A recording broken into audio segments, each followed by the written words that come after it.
വയനാട് പോയപ്പോൾ പാൽക്കപ്പ കഴിച്ചപ്പോൾ തുടങ്ങിയുള്ള ആഗ്രഹമാണ് വീട്ടിലും ഉണ്ടാക്കി ഒന്ന് നോക്കണമെന്നുള്ളത്.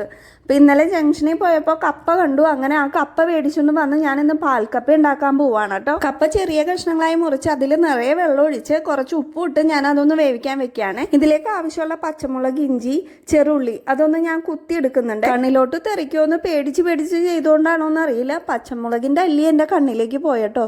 ആ കുറച്ച് നേരം കൊണ്ട് ഞാൻ ത്രിശങ്ക് സ്വർഗം കണ്ടു. അപ്പോഴേക്കും നമ്മളെ കപ്പ വെന്തു കേട്ടോ.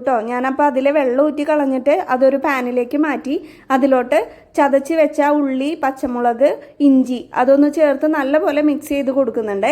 ഇനി അതിലേക്ക് തേങ്ങാപ്പാലും കൂടി ഒഴിക്കണം. തേങ്ങാപ്പാൽ ഞാൻ 1-ാം പാലും 2-ാം പാലും കൂടി കലർത്തിയിട്ടാണ് കേട്ടോ എടുത്തിരിക്കുന്നത്. മിക്സ് ചെയ്തെടുത്തതാണ്. അതൊരു 2 ഗ്ലാസ് ഒഴിച്ച് ഇനി അതൊന്ന് നല്ലപോലെ വേവിക്കാൻ വെക്കുകയാണ്.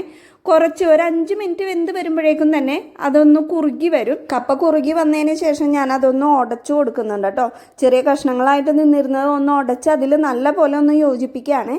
പിന്നെ ഉപ്പൊന്ന് നോക്കണം, പോരാതെ വരുന്ന ഉപ്പ് നമുക്ക് ഈ സമയത്താണ് ഒന്ന് ചേർത്ത് കൊടുക്കേണ്ടത് കേട്ടോ. പിന്നെ കുറച്ച് തേങ്ങാപ്പാൽ ഞാനെടുത്ത് മാറ്റി വെച്ചിട്ടുണ്ടായിരുന്നു, അതും കൂടി ചേർത്തൊന്ന് മിക്സ് ചെയ്യുന്നുണ്ട്. കാരണം ഇത് ഇരുന്ന് ചൂടാറി കഴിയുമ്പോഴേക്കും നല്ലപോലെ കുറുകിപ്പോവും. അപ്പോൾ ഒരു ഇത്തിരി ലൂസാക്കി വെക്കാനായിട്ട് ഞാൻ കുറച്ച് തേങ്ങാപ്പാലും കൂടി ചേർത്തിട്ടുണ്ട്. ഇനി നമുക്ക് ഇതിലേക്ക് താളിച്ചിടാനായിട്ട് ഞാനൊരു ചീനച്ചട്ടി ചൂടാക്കി അതിൽ വെളിച്ചെണ്ണ ഒഴിച്ചിട്ട് കടുക് പൊട്ടിച്ച് വറ്റൽ മുളകും ചെറുള്ളി അരിഞ്ഞതും വേപ്പിലയും കൂടി ഇട്ട് നല്ലപോലെ മൂപ്പിച്ച് ഇതിലേക്ക് ചേർക്കുന്നുണ്ട് കേട്ടോ. അപ്പോൾ നമ്മുടെ പാൽക്കപ്പ ഇവിടെ റെഡിയായി കഴിഞ്ഞട്ടോ. ഇത് ചൂടോടെ തന്നെ സെർവ് ചെയ്ത് ചൂടോടെ തന്നെ കഴിക്കാൻ പറ്റിയ ഒരു ഐറ്റമാണ്. മീൻ കറിയോ ചിക്കൻ കറിയോ എന്തെങ്കിലും ഉണ്ടെങ്കിൽ അതിൻ്റെ കൂടെ നമുക്ക് കഴിക്കാം കേട്ടോ. ഞാനിത് കഴിച്ചു നോക്കിയപ്പോൾ ആ ഹോട്ടലിൽ നിന്ന് കഴിച്ച അതേ ടേസ്റ്റ് തന്നെ എനിക്ക് കിട്ടിയ കേട്ടോ. വളരെ സിമ്പിൾ അല്ലേ നമ്മളെ റെസിപ്പി. അപ്പോൾ എല്ലാവരും ഒന്ന് ട്രൈ ചെയ്ത് നോക്കുക. Okay, bye bye.